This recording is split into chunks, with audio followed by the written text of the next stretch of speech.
My name is David Lieberman. I'm executive editor of Deadline.com. Can you hear me okay? Is the microphone picking me up?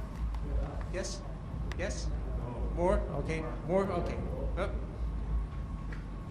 Okay.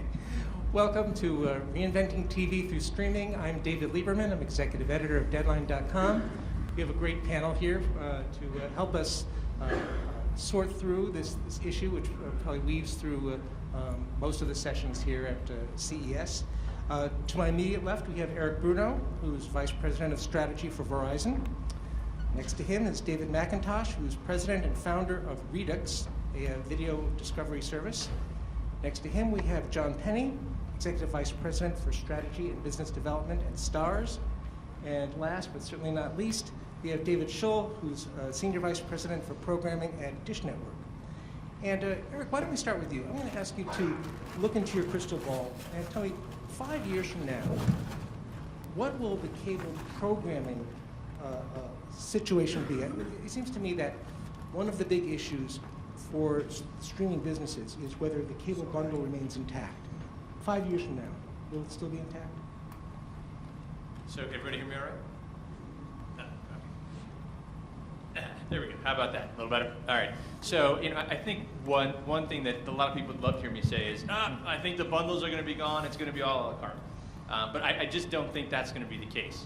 I do think that you'll see more flexibility. I think streaming is going to introduce sort of some a la carte options. But fundamentally, when you think about a la carte, and I'll just use my own personal example. At home, I have 3 daughters, 16, 14, and 10. Imagine if I was going to try and pick content for them, right? Or imagine if they were going to try and pick their own content, then my wife. So I think when we think about, everyone wants to go a la carte, my view is that people know exactly what they don't want. They don't necessarily know what it is that they do. So I would imagine that you'll still see some of those fundamental bundles, but there may be different things that are available a la carte. You'll certainly have more a la carte options. I think you'll see more than a good, better, and a best, but I don't think you'll see a move to a la carte. David, what do you think? At the risk of not having a debate here, I tend to agree with her. So, I think. Listen, the top 50 channels, you're not going to be able to break up that bundle, right? There's just no way, from an economic standpoint, certainly within 5 years, that the top 50 Nielsen-rated channels are broken apart. I do think there's so many channels out there, right? We've seen recently some channels go down that are a little bit smaller. I think there's going to be a demand by consumers to create what we would call mini packages, which is something that provides them genre-based selection that doesn't completely break apart the bundle, but still provides a more cost-effective way for an operator to be able to offer these smaller channels. So would that be like sports? You'd have a sports tier? You'd have a... Yeah, so for example, at Dish we have what we call an outdoor sports mini package, right? We have something that we call the Heartland package, which is a little bit more family-focused, right? And so we're trying to address that genre-based desire of customers to pick what they want, and then they're able to come in at a lower price to the base tier. But we're not able to separate, for example, Disney from Viacom from, whatever else. It's just not practical at this point. We have 2 Davids on the panel. So David McIntosh, does your business model require some kind of breakup of the conventional TV package? No, I think for us, there's really 2 business models. One is, ad-based, where insofar as we do a great job in discovery, we generate more ad revenue. The second is more of a paid model, where what I like to think of us doing is really providing a new and different window for certain types of content that will later go to a bundle. So the best example of this kind of broadly is Louis C.K.'s launch, I guess earlier this year, last year rather, where he took something that otherwise would have gone on HBO, and he put it directly on the web. And we've done similar things with other kind of famous artists, like Ron White, for instance, is a super famous comedian. He's done tons of specials with Comedy Central. He put that on the web first through Redux, and we kind of were the paid window for him. And that eventually will go to other windows. I think it's gone to Walmart through DVD, and maybe it'll end up going in a cable bundle. But it's more about providing new windows for artists where they can make more money, for instance, by going directly to their audience, charging $5 or $10. And then down the road, it'll go to Netflix, it'll go to different bundles. So I think, from my perspective, it's not about will the cable bundle go away. It's about whether new windows will emerge that can better maximize revenue for content creators. Do you think they'll be able to both survive? I mean, you're not going to see one cannibalizing the other? Definitely. I mean, even look at Louis' bundle, for instance, where you put it out on the web. It went to FX, I think, 4 or 5 months later. And he did that because it drove more awareness and ultimately more downloads. So I think all these windows will end up working together.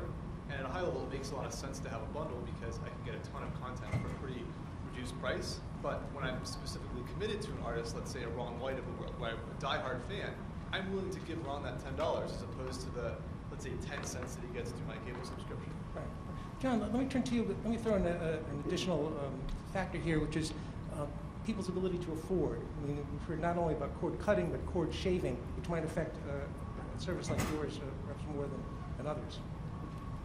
I actually think it plays out across the entire industry, and what we've heard people say in the panel, which I agree with, is that there's value to the bundle. But you have to look at which customer segment you're trying to target and what the economic propensities of that customer segment are. So if you think about the average American household, which has about 3 people in it, it has a median household income of $55,000. That's on the gross line. So you start to net that down and you find that the median household income in the United States, coming off of taxes and all the other payments we make, is actually quite low. When we in this room, the folks who have large screen TVs, advanced systems, and every manner of media interaction, both traditional and new technology, sort of make a compare, we're thinking about another group of consumers. Those are the 30 million households in the United States that make over $75,000 in income. So it can't be answered simply as to, is there a cord shaving phenomenon and is it broadly, spread?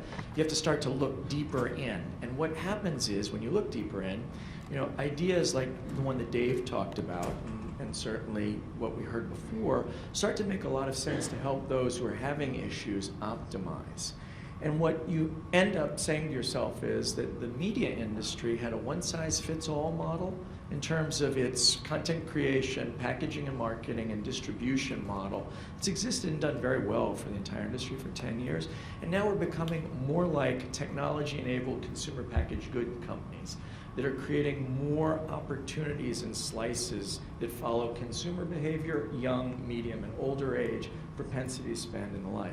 To the specific element on premium, the one nice thing about premium is it can be sold in many different ways. It depends on what the channel has on it and the rights restraints around those.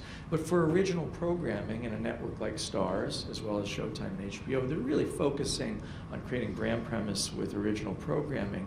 The optimum is to be able to place ourselves at the right point in the customer's value perception, working with our core affiliates and getting our product there. And that could be through where we are today, above a stack of traditional basic cable, or it could be working with Dave and doing a high-speed data implementation of premium. So a lot of flexibility there. And I think, I think when you add to that, right, when you say what does streaming bring, I think what it brings is an opportunity for personalization, right? Whether there still be some core bundles that probably last for a long time, but the ability to fill those in. And by the way, there's definitely going to be some cannibalization. I mean, there's just no fact. There are cord cutters, there are cord shavers. There are millennials today that basically come out of college. They got a broadband connection. They've got Netflix. Maybe they've got Hulu, and they decide they don't need that core package. I think depending on your demographics, they're going to be that core packages. Then there's going to be almost sort of a constellation of other things you can add around it. There will be shaving, there will be cutting, but 5 years from now, I think what you'll see is an intensely personalized ecosystem. Well, just one thing is that the same people do different things at different stages of their life. So a critical thing for us all to watch and you all to watch is what Gen Y does as it forms households. Because there will be a greater propensity, just as we heard, to shave and cut, but the convenience factor when you have one child, two parents working, mitigates against the often very confusing opportunity to place 10 boxes together and make it work. Dave and I were talking about what they're doing at Dish to simplify the experience, and it's very powerful. Right. Well, in fact, David, your boss, Joe Clayton, said last night that he might be shaving some channels. And he raised the question, and I think it's an important one, about whether consumers are willing to pay $100 a month for video, but the price of programming is just going up so fast. Yeah, I mean, our position is that consumers can't afford to continue raising prices. It's simply not sustainable, right? So we as distributors have to make some hard choices often about, what channels we're going to carry, what channels we're not going to carry. My peers are doing the same thing. Sometimes we have to drop channels. It's always painful, but it's not a sustainable model to keep having content costs going up at 8, 9, 10% per year. You're not going to get the retail price increases to support that. So we have to find a different way to package. We can't break the bundle apart completely, but we do have to find a different way to package to give the customers that choice and that flexibility. That's true, because the other thing that's interesting there is that from a content perspective, and Dave, you probably agree with me. I mean, when I look at it, there's a lot more value just in terms of quality programming. And it seems like everywhere you turn around, there's a great series. I mean, not to pander to stars, but I just watched the season 2 finale of Spartacus Vengeance. It's phenomenal, right? It was I need therapy, but it was phenomenal.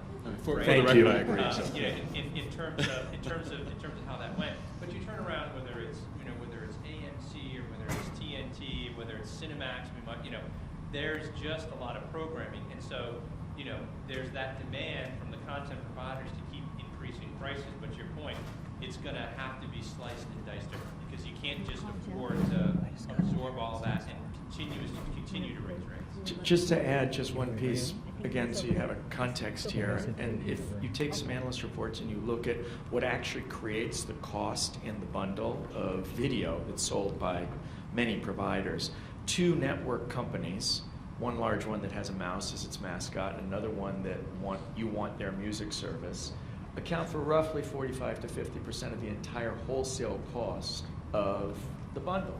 Now, that may be right or wrong within some percentage points, but it's really a unique problem that we're describing. It's almost like the federal government that has literally Social Security and Medicare as such large components of the budget mess that we find ourselves in, that trying to scrape around the edges doesn't necessarily do enough to help everybody achieve a more economic, lower cost model. So it's something we all have to watch out for going forward. Well, John, along those lines, you're coming out now with a streaming service, Stars Play, right? Very similar to HBO Go, and we often hear in relationship to HBO Go, why don't they offer that separate from the cable bundle?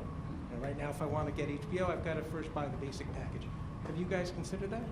Absolutely not. What we've considered is focusing further and deeper on working with our cable partners. Here's the issue that you get, and people who are in the direct-to-consumer world will get this right away. When you're selling in a wholesale model, which is what we do right now, not Stars Play or HBO Go, we sell Stars, HBO, and Showtime to roughly 10 major wholesalers who account for 90% of all the revenues in the country for video.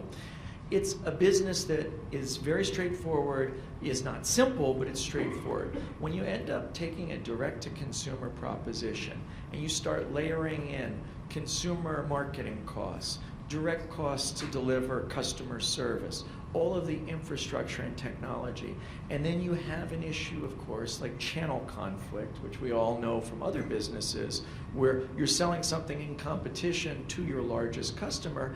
It's a very hard it's very hard to find that model making sense, at least in today's world, or as far as we can see it. So our firm belief is to create wonderfully elegant, exciting content experiences like HBO Go has done for HBO and we've done with Stars Play, Encore Play, and the like, which give the consumer a lot of value, but tie directly to the value that we help create for our MVPD partners. This is so-called TV Everywhere authenticated, words that are used in many different ways, confusing. But really what it's just saying is you have to have a subscription somewhere, and that's where we're going to stay. Right. But David McIntosh, in leading up to this convention, we've been seeing a lot of stories about the idea of a virtual MSO, a cable system that would be offered on the internet. We've heard that Intel is interested, Sony's interested, that Apple might be interested. Do you see this as a realistic possibility? And if it did come to pass, how would that affect you? Sure. Well, I think there actually are real MSOs being created today online, except they're on YouTube, right? So there are companies like Maker, Fullscreen's another big one. You don't hear about them a lot, but they're at incredible scale on YouTube. I think Maker's doing over 1 billion views a month at this point. And the economics are just a lot different, right? So when you look at the cost of producing that content, it's a fraction of the cost of producing something you'd see on broadcast today. It's maybe $100 a minute, $200 a minute at the high end. for something that you'll see in these networks. And so in our view, there's tons of that content being created. All these studios popping up in LA that are creating content in that kind of cost range. And so when you get all those content creators creating all that, I guess I'd call it kind of pseudo-premium content, the real problem becomes discovery, right? And so as more people have connected televisions in their home, as they start to use their tablet like a mini television or their smartphone like a television, we're really focused on the problem of discovery. And from our perspective, that is really the biggest paradigm shift that's happening in the space right now, and that when you consume content on your PC, it tends to happen during work. So all the peaks happen during lunchtime, right? And they happen during the week. But when you shift to kind of a TV model, we're seeing most of our traffic coming during weeknights and during the weekends. And people are using the experience fundamentally differently than they're using the web. They're not searching for things, they're not putting in a keyword, they're not sharing links. They're really starting from the perspective of how can I be entertained? How can I discover something interesting? And so I think to directly answer the question, the MSOs online already exist, except they're being produced with a radically different cost structure than the kind of typical MSOs. Right. And that means that the biggest problem that they're creating in the market is discovery, and how do you figure out kind of what to watch when instead of there being 200 channels, there's millions and millions of pieces of compelling content that you can spend your time on. Right. David Schull, you've complained that some of the programmers that you pay to be on Dish also put their material on Hulu and on iTunes. When you hear the talk about a virtual MSO and perhaps more of that programming going online, what's your reaction? I think there are two things that consumers are looking for. One is they want a good deal on the pricing, right? Two, they want to have the content on all of the screens, whether it's an iPad or an iPhone. So I think the challenge is, how do you address those two consumer needs? And my understanding is that even if a virtual MSO comes into place, unless there's an economic advantage, there's not going to be a lot of consumer demand. To be very clear, we would welcome what's called the over-the-top world. We're ready to go. We have the technology ready to go. We could launch it tomorrow. So we're not concerned about that from a technology standpoint. The primary driver behind OTT would be getting the TV content onto additional devices. And in lieu of there being a new compelling economic model, we think that TV Everywhere, which is what John discussed, provides probably a lower cost option for consumers to get their content where they want it, when they want it. Right? And so I don't really see yet a major transition into this new virtual MSO world. You just don't think it's going to happen? John? Can I just build on what Dave was saying? And I fully agree. I think there's a couple of points that Dave is making that are really important to emphasize. One is what content bundle is being sold. So we heard the great description about new types of content that you see on YouTube, and then there's the traditional content that one thinks of from Dish, Direct, Comcast, Time Warner Cable, whatever your provider might be. When you actually look at the economics of purchasing a subscription for a high-speed data pipe on a monthly basis, and then what it would cost for a virtual MSO to provide you relatively equivalent packages on top of that high-speed data, it rapidly falls away as a enhanced value proposition. And in fact, because that virtual MSO will have fewer subscribers, by definition, it will pay more for content. So you could see a bizarre inversion of the virtual MSO could be in a place that all they can rely on is multi-platform, seamless integration with technology and the like.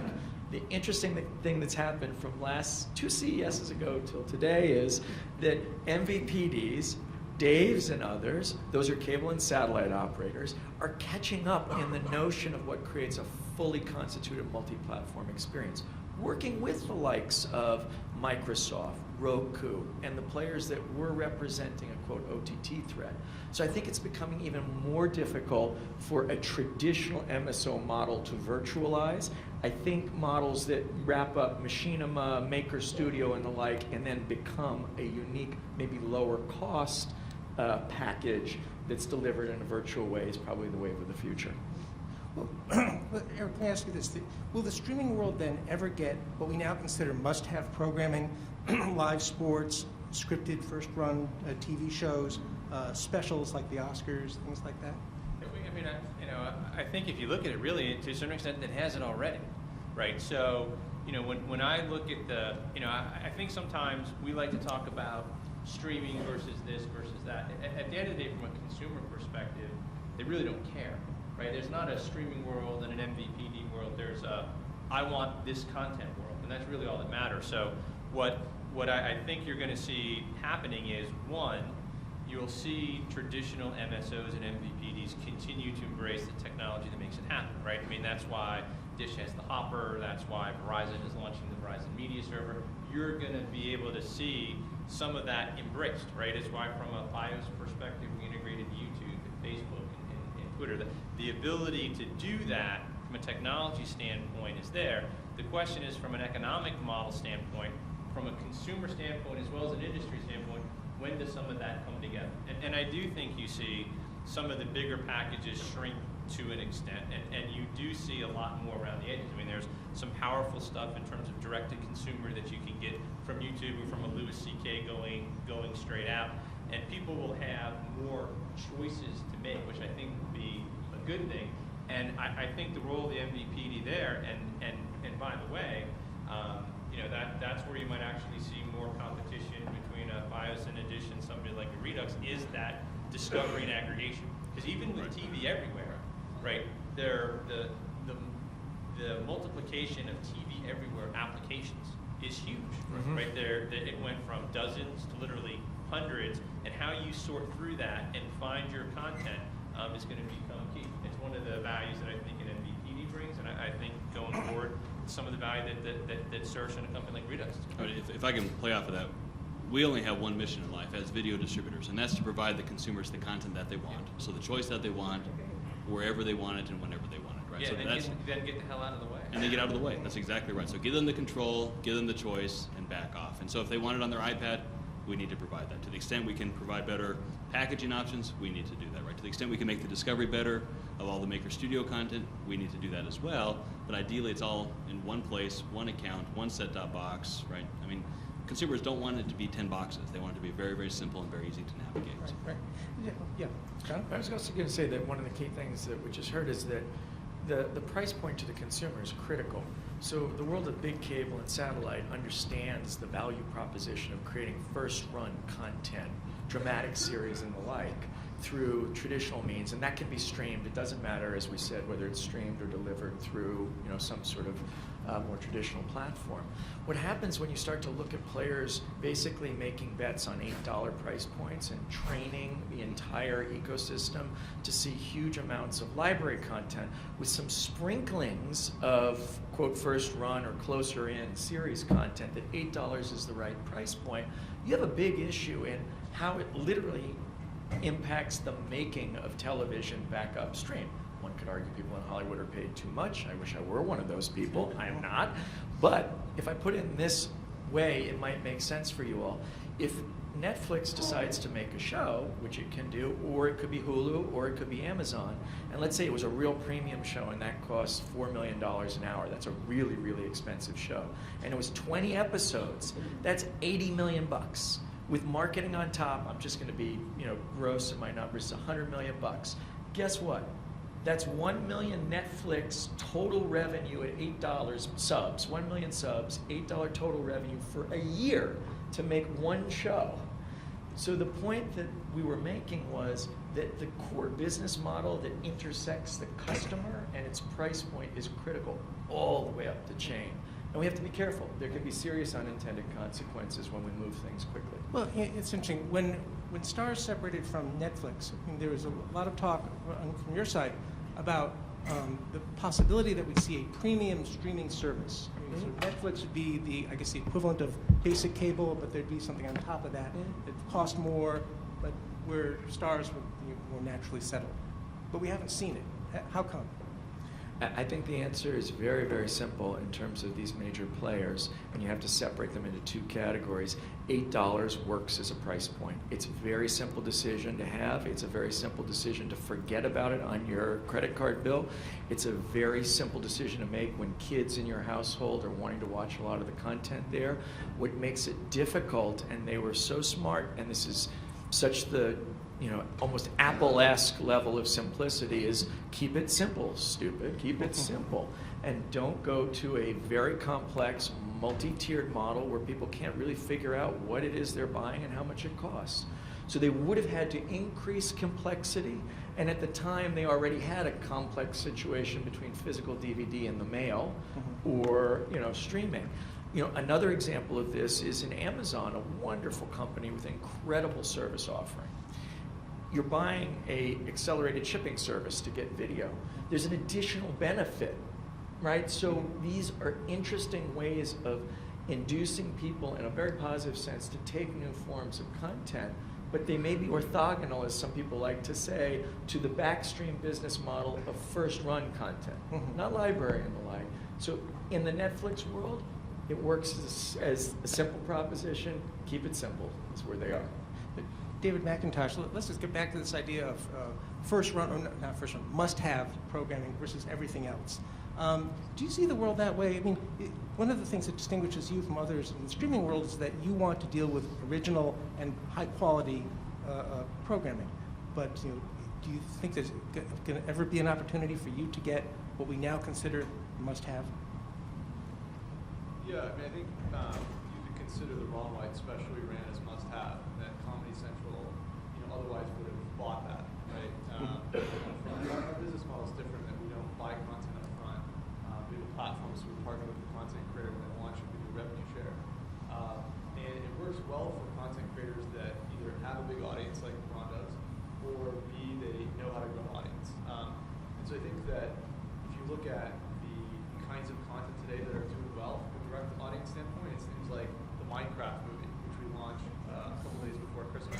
And they had a kind of huge audience online that already liked them. And so I think that with kind of things like Minecraft and Ron White, you're seeing that it's must-have content within a vertical that doesn't require very much money to make it. And even in Minecraft Movie's case, they raised the production money on Kickstarter. Right? They raised $210,000 on Kickstarter to produce the movie. And granted, that's not a big budget when you're talking about $4 million an episode, but I think you'll start to see that more of this kind of first window must-have content in terms of online perspectives is stuff in that category where, like comedy, it's pretty cheap to produce, like the Minecraft movie, it's pretty cheap to produce. So I think on the web, you'll see that must-have content start with in verticals where that cost of production is $4 million an episode, maybe a tenth of that or 20th of that. Let me just press you a little bit on this, though. We saw an interesting experiment this past year with Google funding a series of YouTube channels. And the consensus seems to be that that didn't pay off the way that Google had hoped. Do we learn any lessons from that? Does that tell you anything? Well, I think the kind of direct audience business is just one half of our business. The other half is kind of the discovery piece. And I think the problem with YouTube right now is, in terms of these content creators, is that the consumption experience just isn't right for a lot of this semi-premium content. People still use YouTube by and large for search. They go there, they're looking for something specific. Unlike a Netflix, for instance, where they have a lot of people going there without specific intent, so they can drive new audiences to content there, like what they're doing with Ricky Gervais's new comedy series. And similarly, in our experience, when people open up Redux on their Samsung TV or their Google TV, they're not doing it because they want to search for something. They're doing it because they want to surf through a couple channels. They want to kind of have a broadcast-like experience with online video. So I think YouTube's initiative can work, but the consumption experience for online video really needs to evolve to look a lot more like kind of broadcast in the sense of discovery and flipping through channels than it does the world of search, where you already know what you want, you find something, and then you leave after you watch it. Eric, let me turn to you for a second. You're one of the businesses under your purview is the Redbox incident by Verizon, a competitor to Netflix. Yesterday we heard that AT&T is going to start a streaming service. How many streaming services can the market support? That's a great question. I mean, we certainly think it can support one more.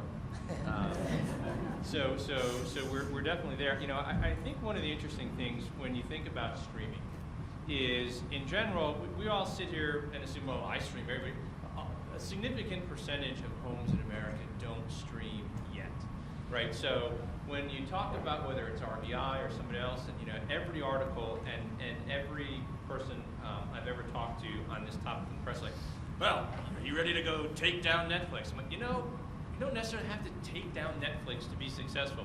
The streaming lake is going to grow, right? And as long as you have a good boat that doesn't take water, that has and fits a targeted demographic, you're going to do just fine.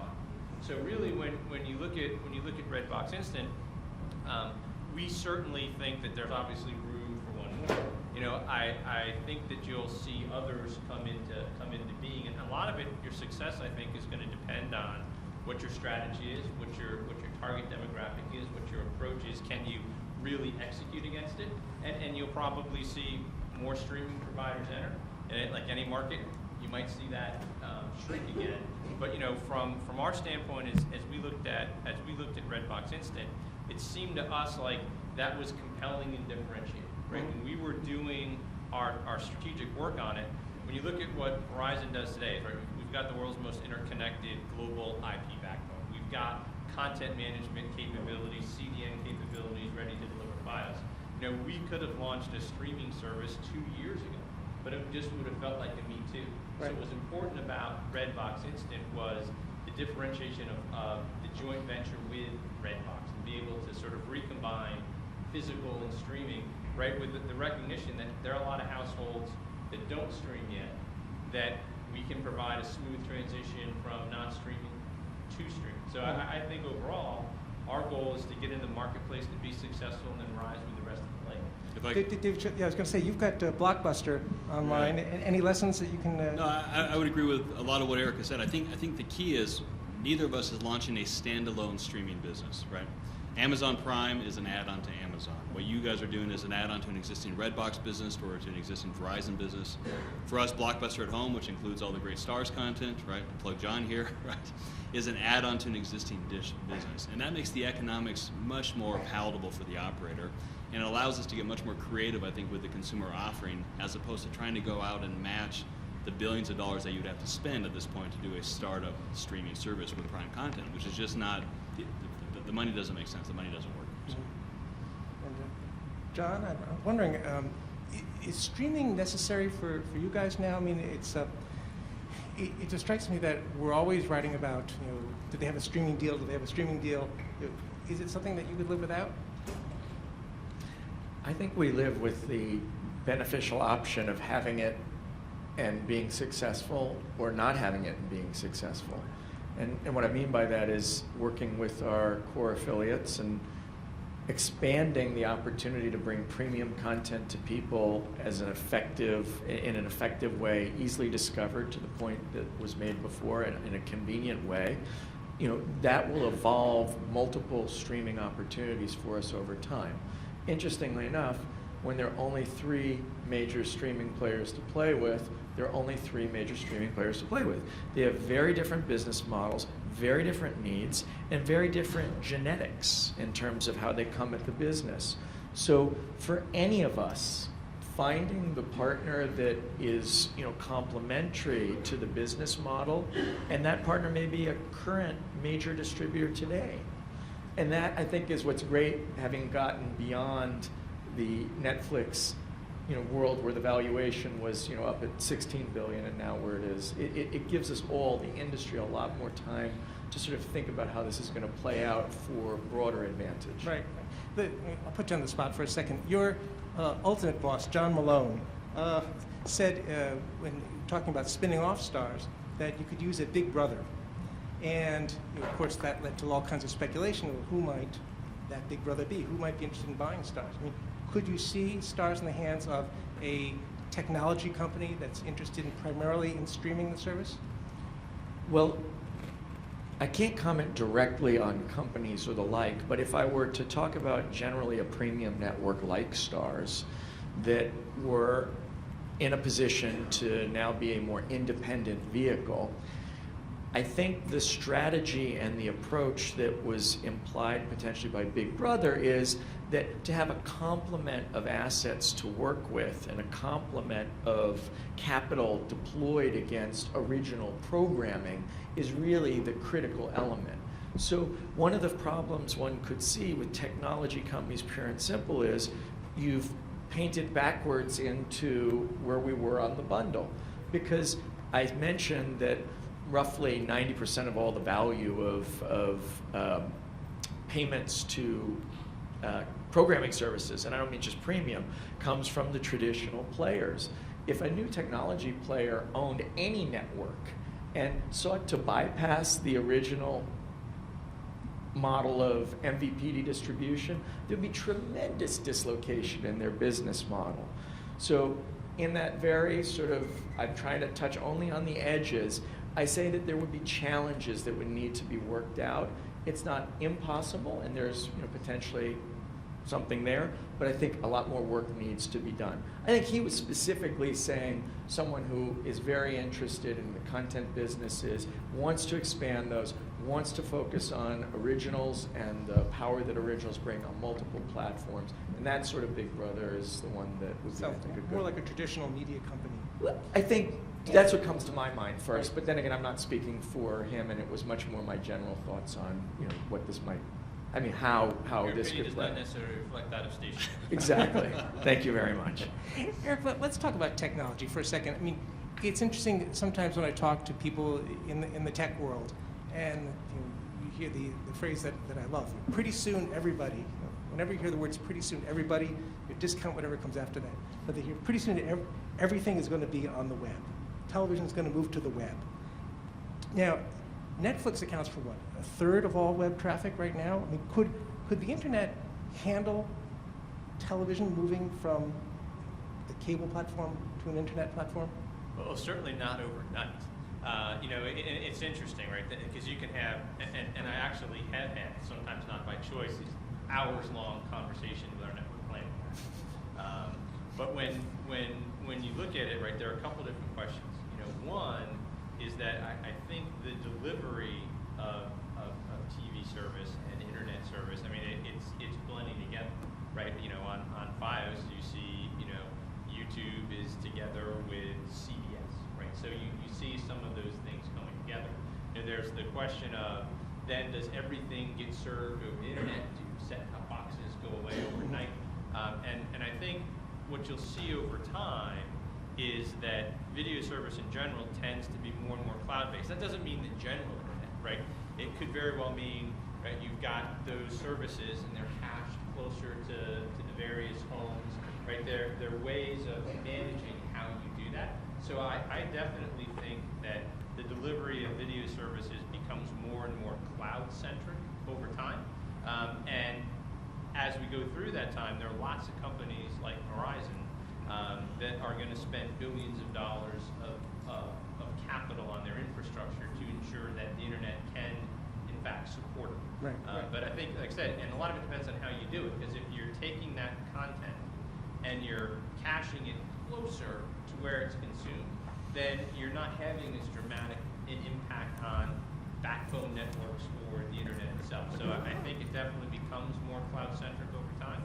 And quite honestly, I think between the Verizons of the world, the Ciscos of the world, the Junipers and other folks, we'll make sure that the internet is ready to handle it, and there'll be intelligent networking strategies in place to deal with it. Although, like I said, there are going to be rough points along the way. Right. But you couldn't have the Super Bowl, for example, something that everybody watched at the same time with one-to-one signals as opposed to the one-to-many.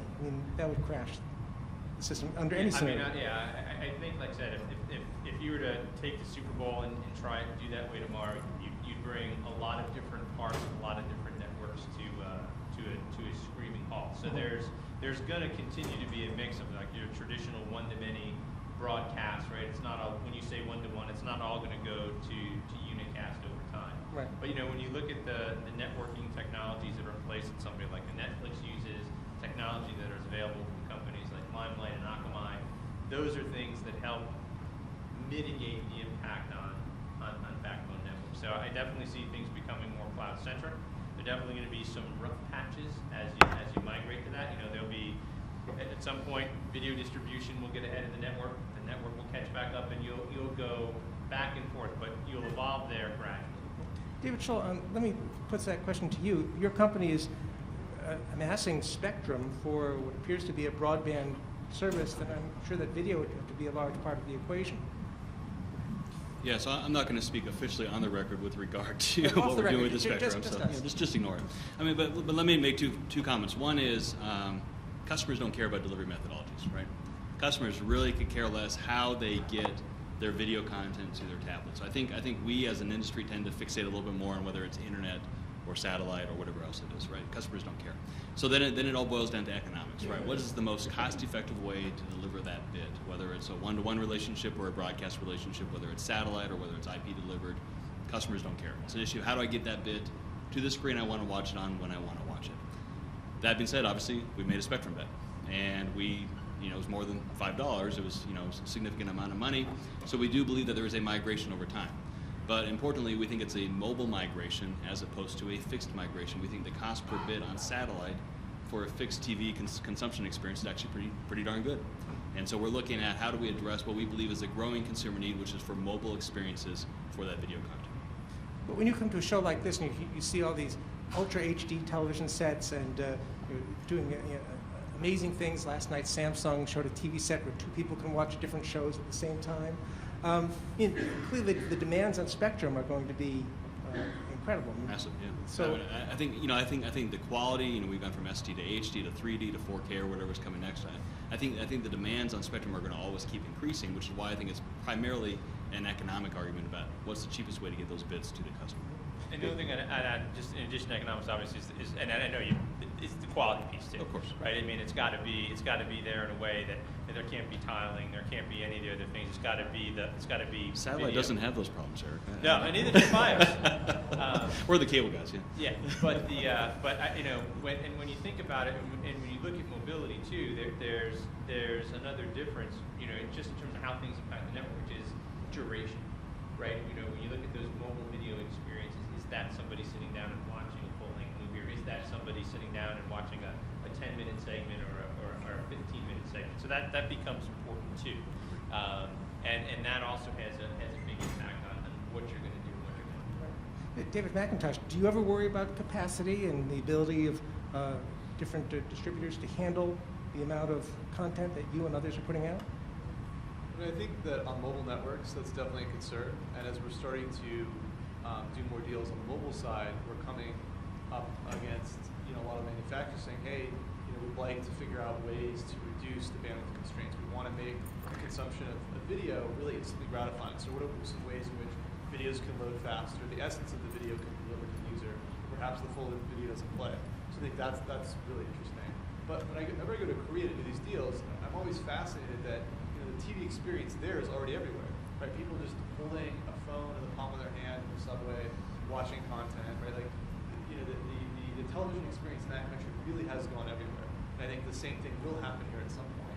If you spend some time with the Google Fiber team, it's also really interesting because if you think more deeply about what a really fast pipe means, like think about a 1 gigabit pipe or 10 gigabits or whatever Google Fiber is selling, that can radically transform the television experience in the sense that all of a sudden it's really easy for you to load TV shows back to back while streaming over the web. There's all kinds of user experience advancements you can do once you have that massive pipe, which you don't have today. Well, how important is net neutrality to you then? I mean, is that something that is very important to be sure that, particularly as an independent service, that your signals get through as fast as everybody else's? Well, I mean, I guess I have two viewpoints on this. On kind of a high level, sure. Philosophically speaking, you want the web to be free. More practically speaking, you think about our service on a mobile device, there are real constraints to that network, right? Like whether it's Verizon or AT&T or any of these networks, you've got to figure out how do you get this bit from one device to another, and there's a limited amount of bandwidth there, right? It's not this vast open pipe that anyone would use. And so I think the onus is on the service providers to really figure out what are some creative new ways. The onus is on the service providers to think of some creative new ways to deliver video in a way that doesn't hog the bandwidth of the network, because that's not a neutrality problem, that's just a reality of finite bandwidth in the network. But would you like to see, though, the government mandate net neutrality to protect companies like yours? I guess I haven't seen anything that would lead me to believe that any of the regulation addresses the core issue that networks have. John Penny, is this an issue for you? Net neutrality? Not yet. I think it's less of an issue. I think it's an issue on a public policy basis for all of us who use the internet. But fair and equal access and acknowledging the fact that billions and billions of dollars of capital have gone into building these networks. It's a complex calculus. The point made, interestingly enough, about Korea or Japan is you just have unbelievable bandwidth to the home, and you see a different model because it's been effectively financed and subsidized by the government. We have a very different model here in the United States. We don't rank particularly highly in average speed to the household. Therefore, the net neutrality issue comes to the fore is even more important.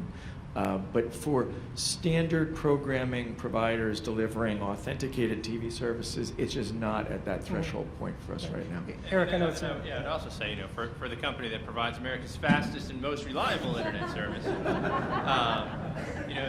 obviously, we've got very well-documented public policy positions, and we've got very well-paid public policy people to discuss them at length. So I'm not gonna go into that. But from a bandwidth perspective, as you look at it from a BIOS standpoint, our view is just to make sure that we've got the types of bandwidth that you need into home, right? That's why we deploy fiber. That's why we've got QAM and IP pipes going into each house.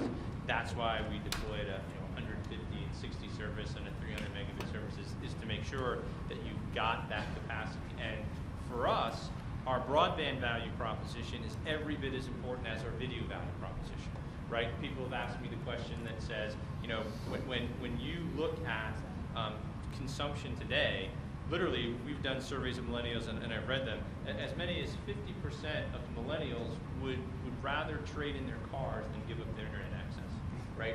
And by having that compelling broadband service from a Verizon standpoint, that also enables choice, right? I mean, we want to have 365, 100, 150, we want to have those services. And by the way, we recognize that that's making Netflix better.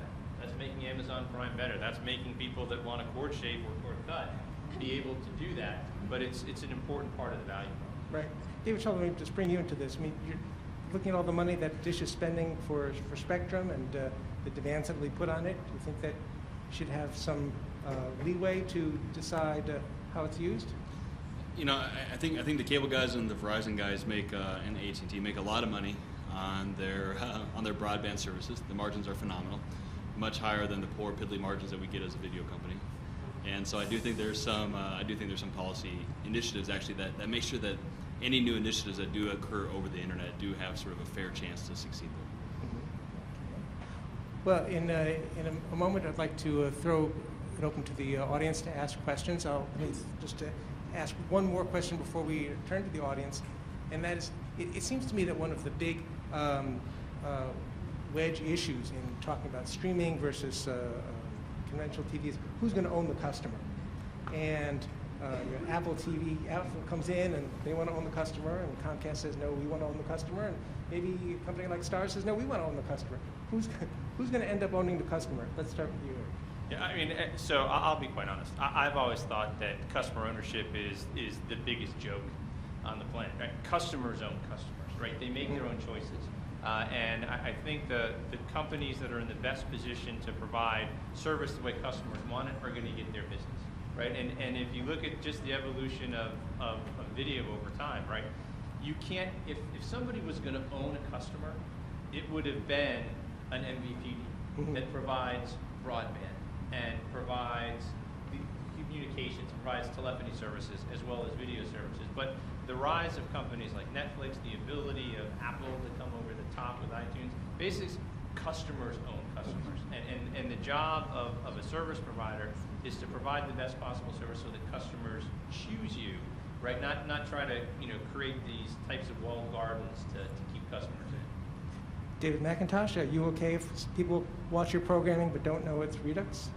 Well, in our case, everyone interacts with us through an application over the top, so people know it's our experience, right? So we don't have that issue. I think in terms of who owns the customer, there is a real value to having credit cards on file.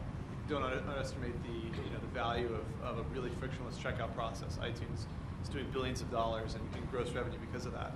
But I think I agree with Eric that ultimately the companies that win in the space will have the best experience. If you look at the winners on mobile today, just because you buy an iPhone doesn't mean that Apple owns you when it comes to streaming. So Pandora, TuneIn, a few others have eked out really interesting businesses.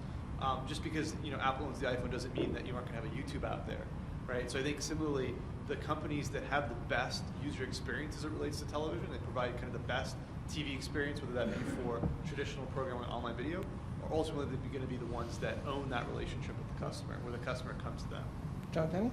I'll pile on, and from where Eric started, I think is right on the mark, except I'd like to just add that customers have billing relationships, and those billing relationships are calculuses about the value of the services and products delivered. And I think the notion of owning the customer was very 5-7 years ago. Now it's about managing a panoply of billing relationships with the customer and how to get into the billing flow of a household or an individual and provide really high quality services that that person wants to have on a recurring charge basis. I would add that customers would always prefer to have one billing relationship if that billing relationship is meeting their needs. And I think where you see 2 or 3 is either they're not getting the economic value or the technology value for their payment. And so we are a big fan of giving the customers, again, the choice and the control, which is we don't care if you're watching Dish Network delivered service to a PS3 or to an Xbox or to your TV over a Dish set-top box. We're going to make sure that we're providing that interface and that option to the customers. Great. So let's see, any questions about this? One hand right?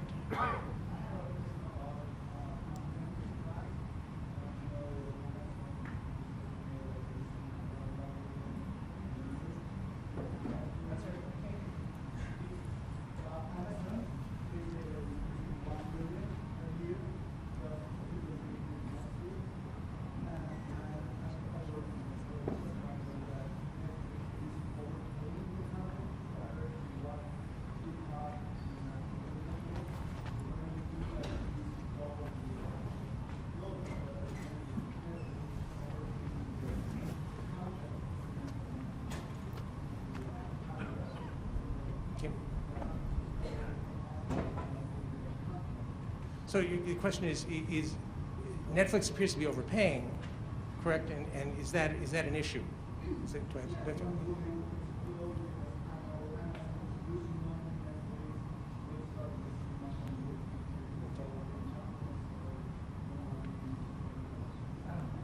Well, Eric, since you're starting up the Redbox service, why don't you start with that? So, in regards to Netflix, I don't know. That's their business model.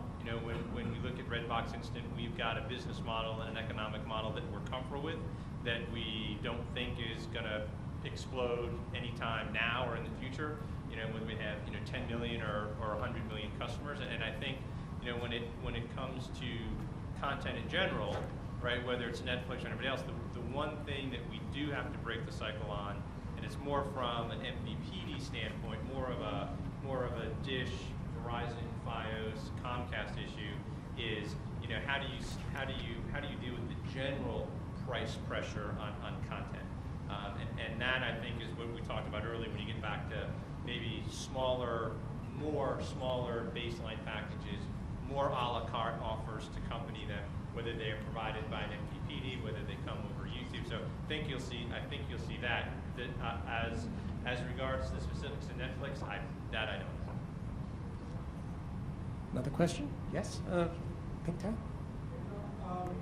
Did the math on hypothetical $4 million Netflix program and a hypothetical $20 million promotion complicated. So in reality, whatever the cost of the program, Netflix or Amazon or others are starting from scratch in terms of being able to create awareness in the program. And however we shift from the traditional broadcasting cable model, one of the huge advantages of aggregating content and channels in Netflix is cross-promotion.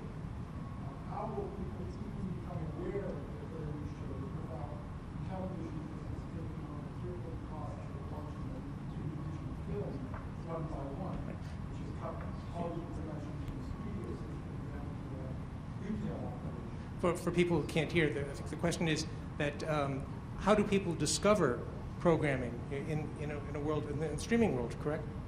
And David, let's start with you. To me? John, and then... No, I wanted to say that the example that I gave would be anybody getting into the content business. We just were on a point where we were talking about OTT players. It's a very good point. And the increasingly, I think, important avenue that must be explored and exploited is the nature of the direct relationship to the customer through social mechanisms and through social.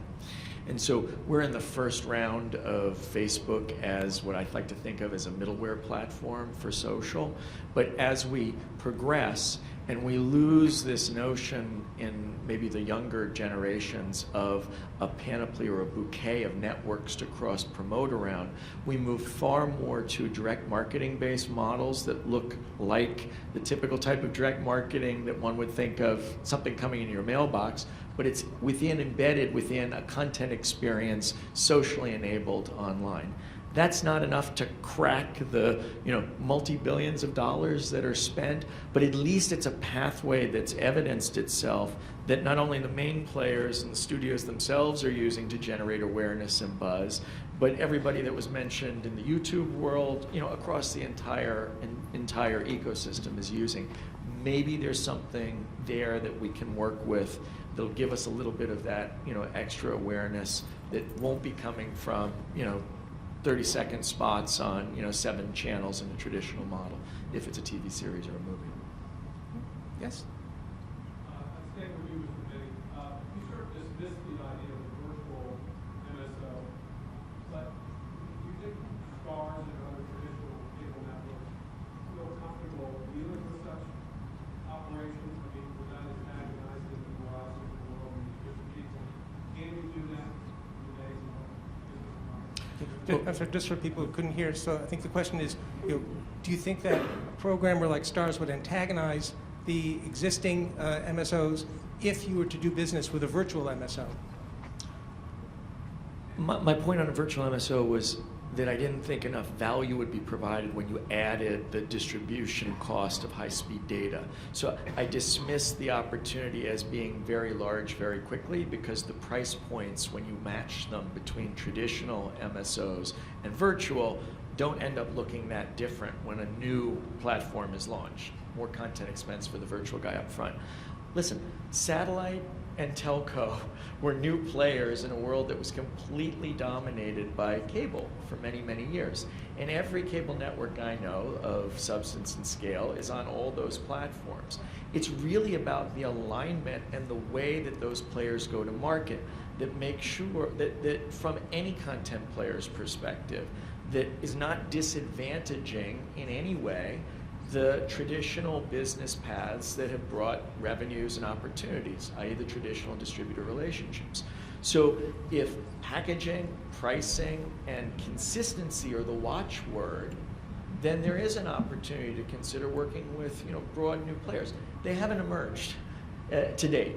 So it's been a theoretical, and as we see them come into the market, all the players, whether they be sports networks, entertainment networks, reality programming networks, premium networks, will make the decision, do they reach a threshold of completeness in terms of their go-to-market strategy that would indicate that enough capital and enough thought and concern has gone into them, as went into satellite, as went into telco, to be real partners. And that determination has to be made once we see what those guys are. I think the key there too is, from a technology standpoint, the underpinnings of the technology are clearly coming into place, right? As you see more and more, you've got smart devices, smartphones, tablets. If you get more and more of that IP proliferation, before you just simply couldn't get content from here to there, or you could get content to a PC, but you couldn't get into a 10-foot experience.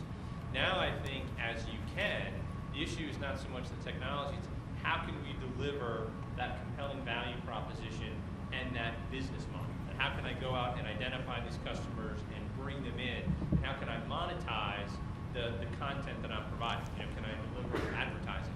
Can I basically create a currency in that advertising to create the value? If you look at traditional video today, a lot of that's coming from the sales of advertising. It's not the subscriptions that are getting paid by consumers. So I think as those things come together, so now when you begin to look at the issues of not so much technology, it's how do I deliver that monetization? How do I create that advertising currency the same way that I've got that's been existing for decades on the traditional side of the house? And then how do I have those go-to-market models that don't break the bank, right? It's not like I have 44 hours a week to do cross-channel advertising. How can I leverage some of the social media and other things? So will you see virtual MSOs? I think the answer is yes. I think technology is ready. Now it's really more building the business model, the go-to-market model around it, and that's not an easy thing. Great, we're under strict instructions to close this after 1 hour, and with 30 seconds to go, I think I better call time right now. Thank you so much, members of the panel, for joining us, and thank you. Enjoy the show.